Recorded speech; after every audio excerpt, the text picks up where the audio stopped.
Íslenska ríkið braut á rétti konu til réttlátrar málsmeðferðar í kæru hennar ofbeldisbrot. Mannréttindadómstóll Evrópu dæmdi konunni í vil í morgun. Hvorki blikkandi rauð ljós né lokað hlið hindruðu ferðamenn að fara niður í Reynisfjöru í miklu hvassviðri í dag.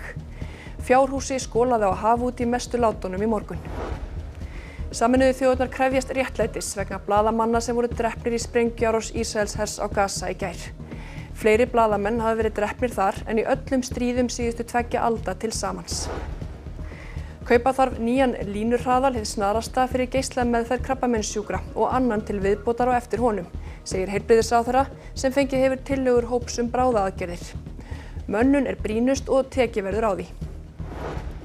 Vitavörður í Króatíu hefur sinnt síðasta mannaða vitanum í Adríahafi í hartnær aldarfjórðung. Hann býr þar með fjölskyldunni og ætlar ekki á eftir strax.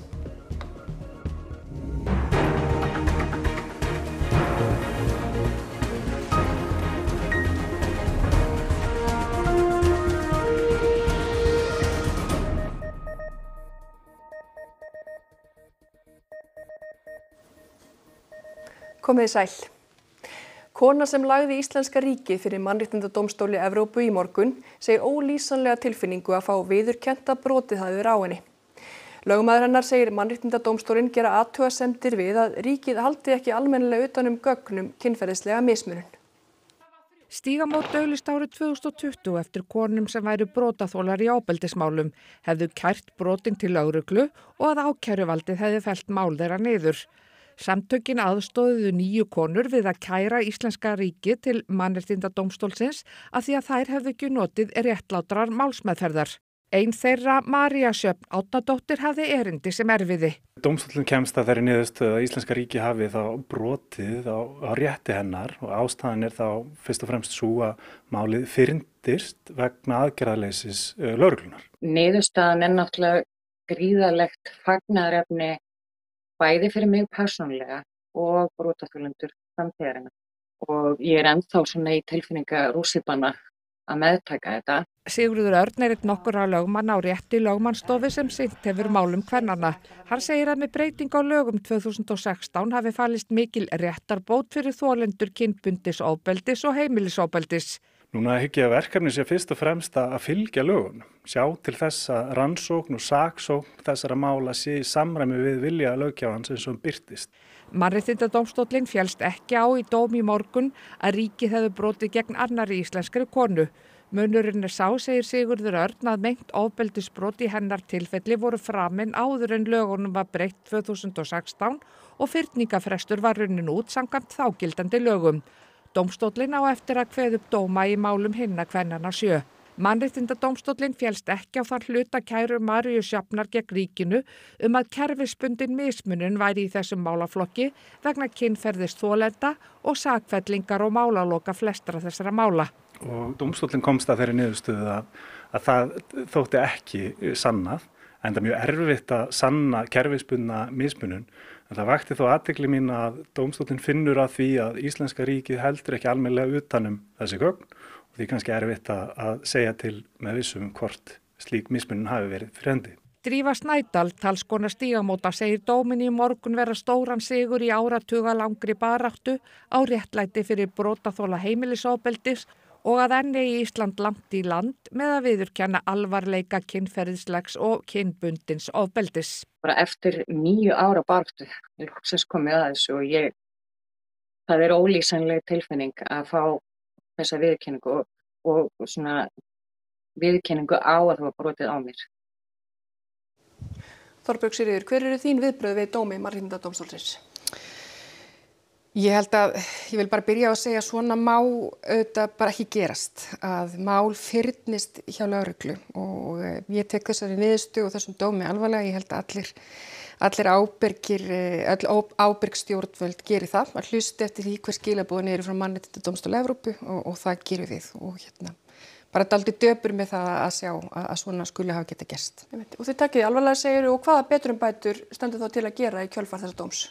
Ég meina það af ástæðu að í stefnuyfirlýsingu nýrrar ríkisstjórnar sérstaklega talað aðgerðir gegn ofbeldi. Þessi mál eru mér hjartans mál. Ég vann við þennan málaflokk áður en ég tók sæti á Alþingi.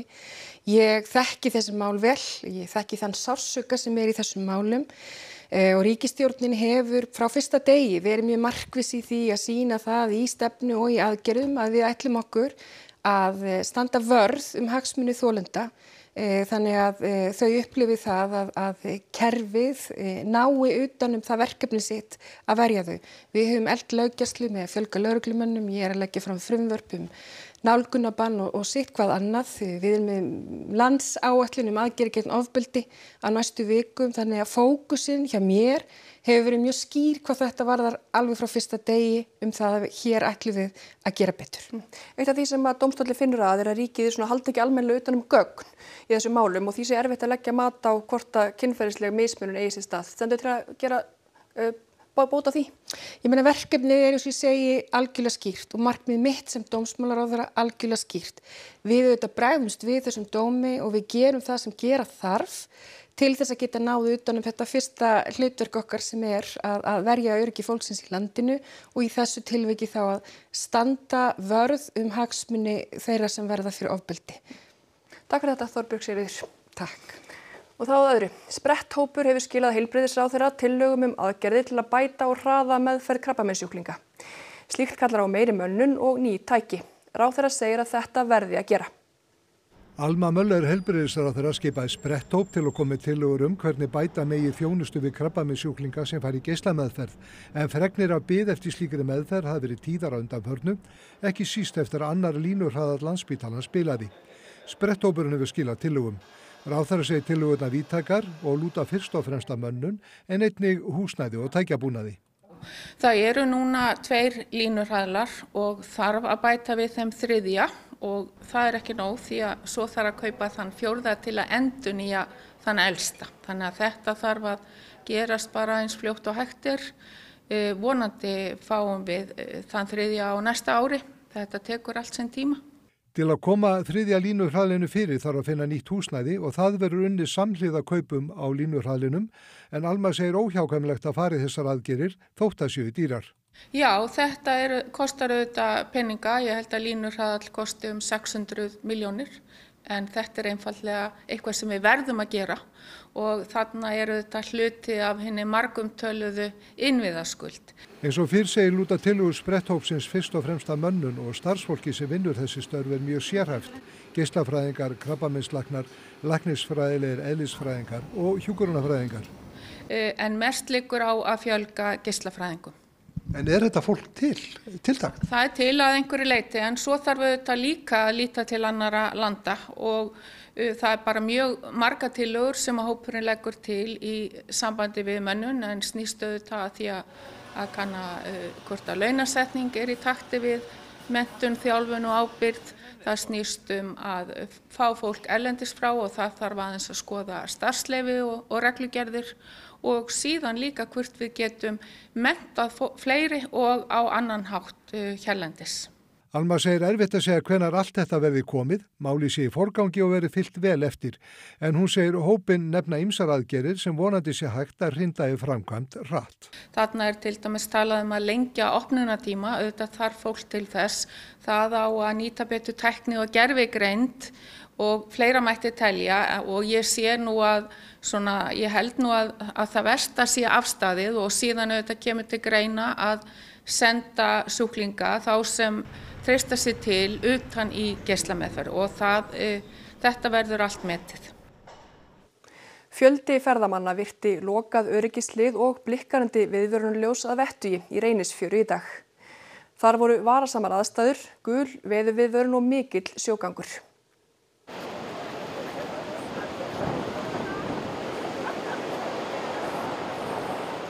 Og það þarf greinilega meira en rautt blikkandi ljós og lokahlið til að halda fólki frá Reynisfjöru. Why did you go down there? Because this is the only day and the only afternoon we have to see that. So it's the only option. We see a little bit how the waves are closing to the beach, so a little bit we go a step and that's all. Because the waves were super big and we never saw anything like that before. Did you know, or do you know that it can be dangerous?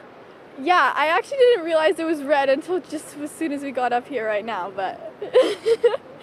You were down there Yeah. at the beach. Yeah. There is red flashing light. Yeah. Oh, This is closed. Why did you go down there? We want to take the picture. How about there? Have you heard that it can be dangerous to go there? Yes, I know that. I'll take the risk. Okay.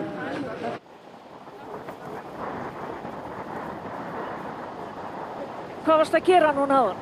Sko, já, ég ætla mér nú aldrei að vera að senda fólk úr fjörunni en ég bara gæti eiginlega ekki horft á þetta. Þannig að ég fór og sagði fólkinu að færa sig. Hvernig hefur þetta verið í dag?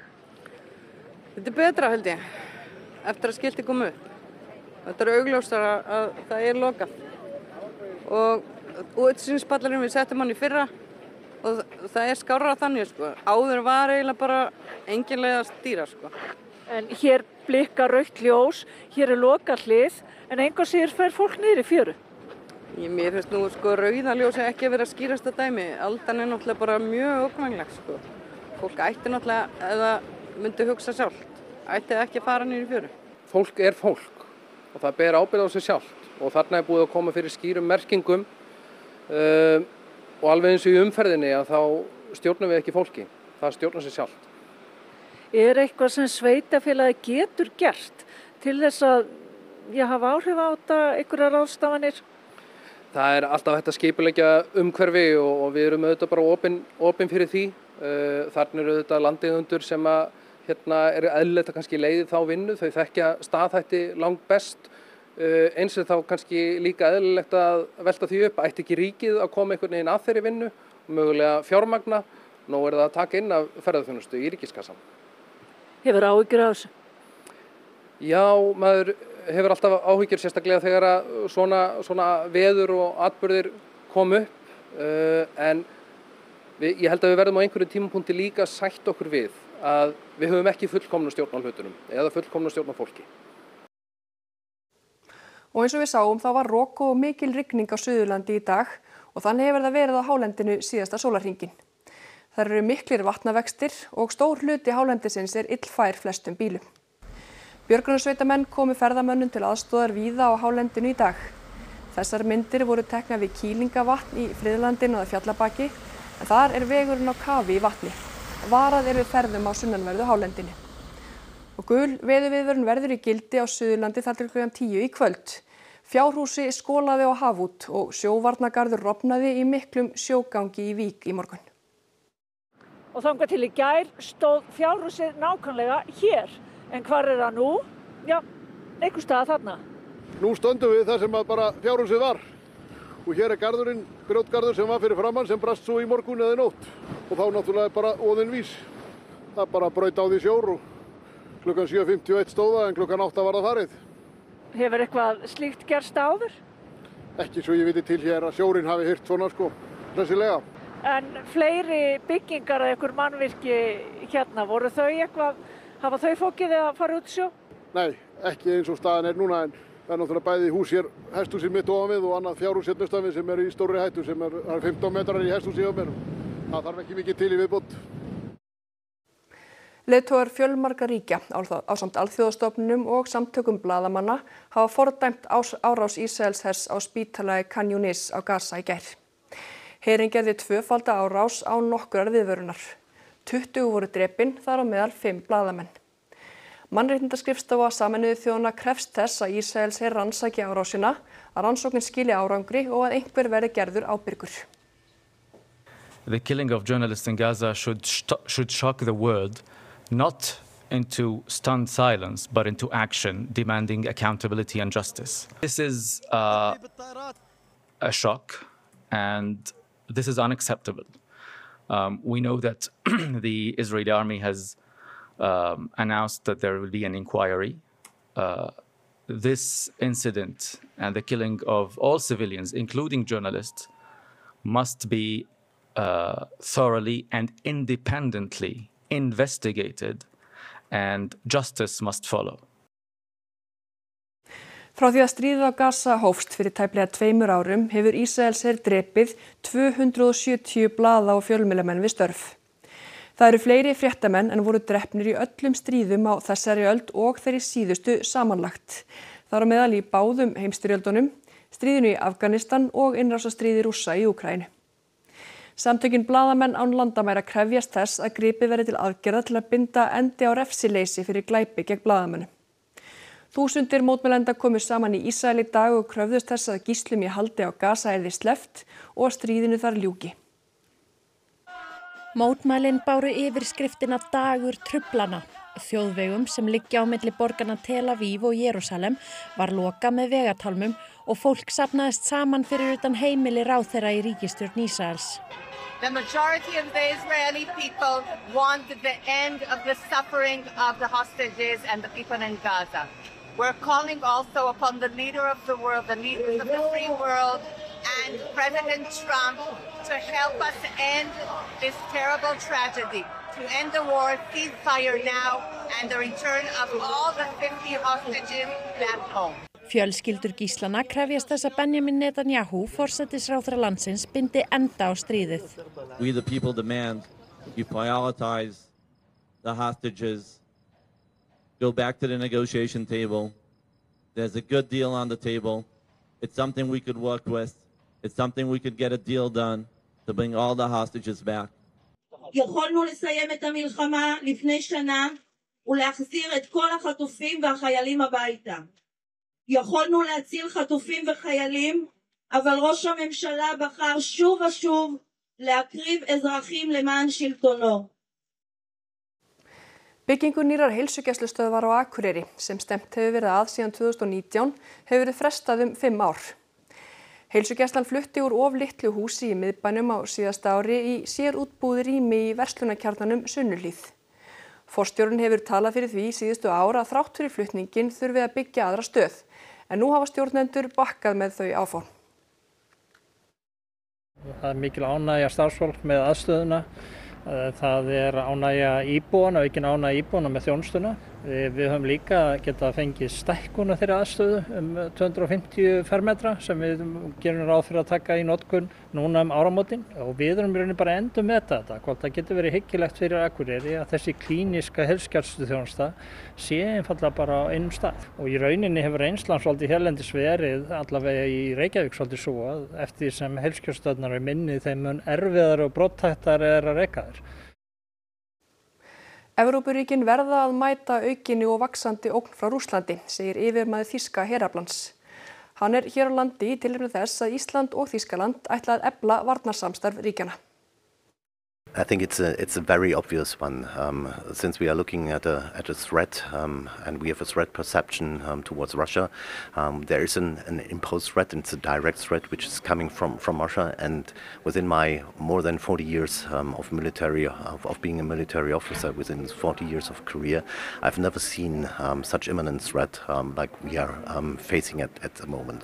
Þjóðverjar hafa undanfarin ár komið að loftrýmisgæslu við Ísland og þýski sjóherinn sinnt hér kafbátaeftirliti. Þar hefur aukinar umferðar rússneskra kafbáta orðið vart og þá hefur skemmdarverkum á innviðum í Evrópu sem rakin eru til Rússa fjölgað töluvert.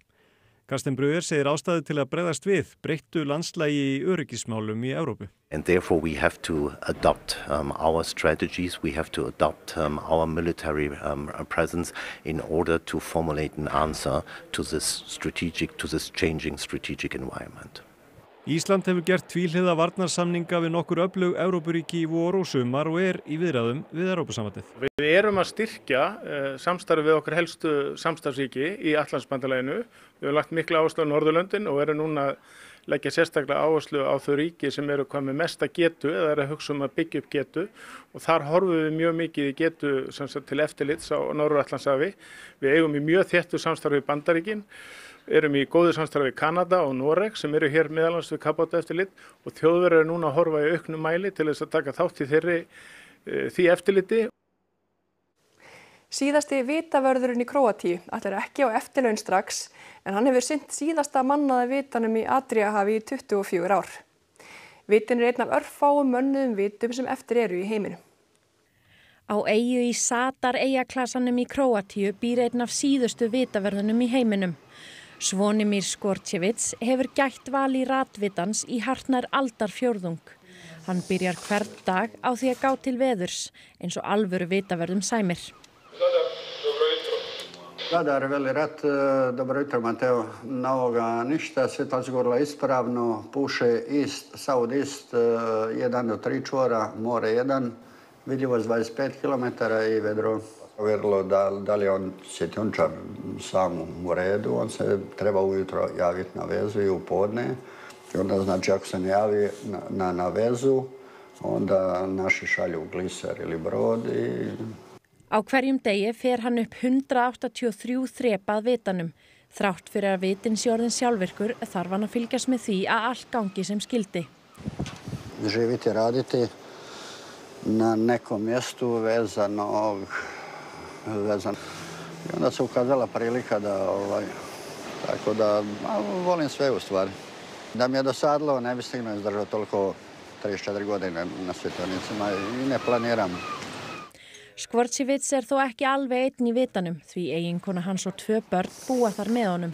Hann segir blessun að börnin fái að alast upp í einni. Rijetko kad će doći ovdje neko da je s nečim nezadovoljan, jednostavno onako baš te ponese ta energija, blizina mora, svjetionik je sam po sebi attrakcija.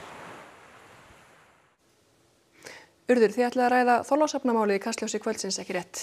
Jú, passar. Þetta einstaklega óhugnalegt mál og sakborningarnir í málinu hafa lagt ríka áherslu á að hafi verið að ræða svokallaða tálbeitu aðgerð. En það kom fram í aðalmeðferðinni í dag að 2 sakborningarnir hefðu áður tekið þátt í slíkum tálbeitu aðgerðum og þetta vekur upp ýmsar spurningar. Til að ræða þessi mál vera hjá mér þau Margrét Valdimarsdóttir, afbrotafræðingur og Hafsteinn Kristjánsson, prófessor við lagadeild Háskólans í Reykjavík. Takk, missum ekki því. Takk, Urður. Og þá að veðri. Það voru almenn hlýindi á landinu í dag og fór hiti hæst í tæp 23 stig á Blönduósi. Hlýindunum fylgja töluverði blástur og þá einkum sunnan til. Við förum nánar yfir horfur næstu daga að loknum íþróttafréttum. Á morgun hefst EM karla í körfubolta. Fyrsti leikur Íslands á 5. og liðið komið til Póllands. Við vorum bara mjög spenntir að fá að mæta inn á loksins. Það er svona, já, okkur líður vel að vera mættir. Það er svona gleði í hópnum. Spennan magnast í bestu deild karla í fótbolta en leikur var á dagskrá hennar í gærkvöldi. Newcastle og Liverpool áttust svo við í ensku úrvalsdeildinni þar sem mönnum var heitt í hamsi. Íþróttir hér handan við hornið. Þá skulum við fara yfir það sem er helst í þessum fréttatíma. Íslenska ríkið braut á rétti konu til réttlátrar málsmeðferðar í kæru hennar ofbeldisbrot. Mannréttindadómstóll Evrópu dæmdi konunni í vil í morgun. Hvorki blikkandi rauðljós né lokað hlið hindruðu ferðamenn að fara niður í Reynisfjöru í miklu hvassviðri í dag. Fjárhúsi skolaði á haf út í mestu látunum í morgun. Sameinuðu þjóðirnar krefjast réttlætis vegna blaðamanna sem drepnir voru í sprengjuárás Ísraelshers á Gaza í gær. Fleiri blaðamenn hafi verið drepnir þar en í öllum stríðum síðustu 2 alda til samans. Kaupa þarf nýjan línurhraðal hið snarasta fyrir geislameðferð krabbameinssjúkra og annan til viðbótar og eftir honum, segir heilbrigðisráðherra sem fengið hefur tillögur hóps bráðaaðgerðir. Mönnun er brýnust og tekið verður á því. Það var þetta upptalið hjá okkur þetta þriðjudagskvöldið. Við minnum á að það má senda okkur frétta ábendingar á netfangið fréttir hjá ruv.is. En þangað til næst, verið þið sæl og njótið kvöldsins.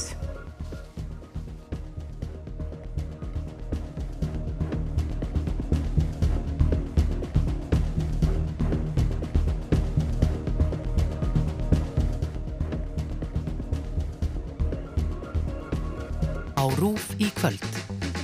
Bakað í Marokkó. Sænska bakstursdrottningin Kamila Hamid ferðast til Marokkó til að kynnast uppruna sínum og læra að baka að marokkóskum sið. Poppstjörnur á skjánum